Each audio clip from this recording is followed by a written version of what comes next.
Okay, the next technique we're going to do is flying eagle again, but we're going to do it against a gun.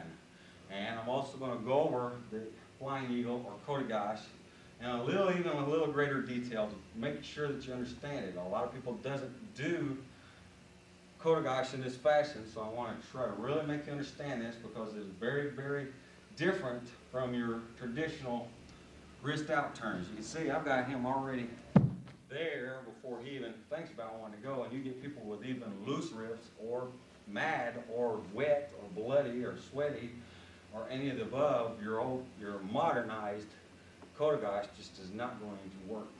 Okay? Making sure your gun's always pointed at him, and then gun pointing to him, just as usual. All weapons will either put it to a part of his body. Okay? Now let's get into this a little greater, okay? One of the big things that people will want to try to do first is this, right in here. They'll have the arms straight, then they will step in and their arms will give. Then they will try to push down with their arm strength. That's number one no-no. After you turn, it's just like a knife. Your arms are straight, it just goes, and they stay straight. Okay, now my hips is not into it yet. Now my hips would be into it. Okay? So here, straight, gun pointing at the attacker. You step in, and you just run your hips and drop your body weight down on the wrist, just slightly. That will get him to go. Okay? The number two big thing a lot of people want to do with this flying eagle is they still want to screw around the wrist.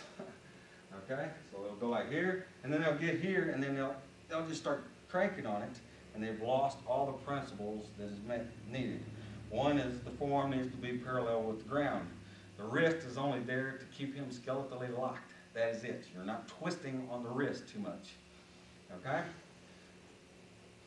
With here, you do not want to do this.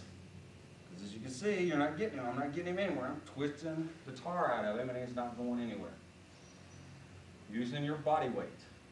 And it's the same thing. I go here, I am balancing just a little bit. He wants to pull back. I let him, it goes in. And my hips go into his forearm and down to his triangulation point. Or his unbalancing point. Okay?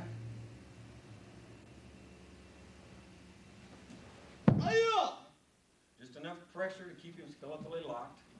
Keep him busy. He has to be unbalanced. Okay? The thumbs crossed, just like on a knife. Gun pointing to the head, arms straight. You push the elbow straight back, just like this. Okay? Pressure. And throw. Right as soon as the arm gets level or parallel is when he should be flying. That's what we call it, flying eagle. Okay? You don't want it right before, after. It's right as soon as he gets that arm parallel to the ground. Should be flying. Just a little bit.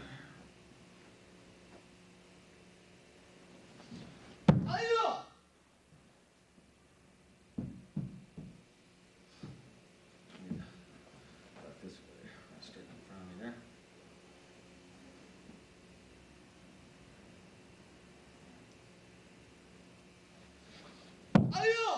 Right as soon as it's even, that's when he needs his hurl. He needs to be going.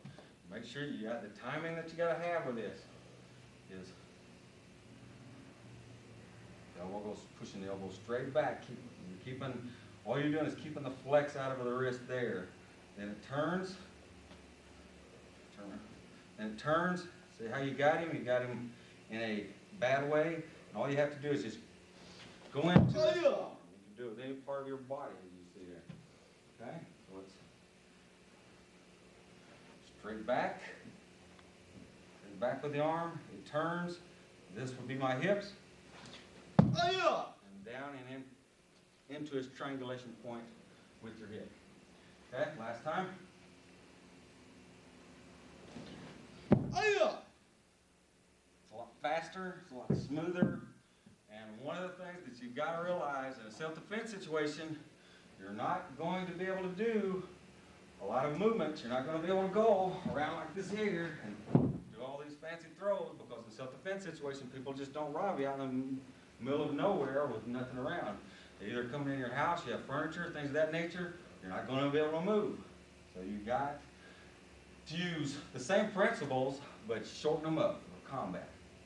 Okay? So I'm standing right here. I'm not moving anywhere. Okay? So you might be in a car lot. There's cars around. You're not going to be able to move around. Okay? So very, very important.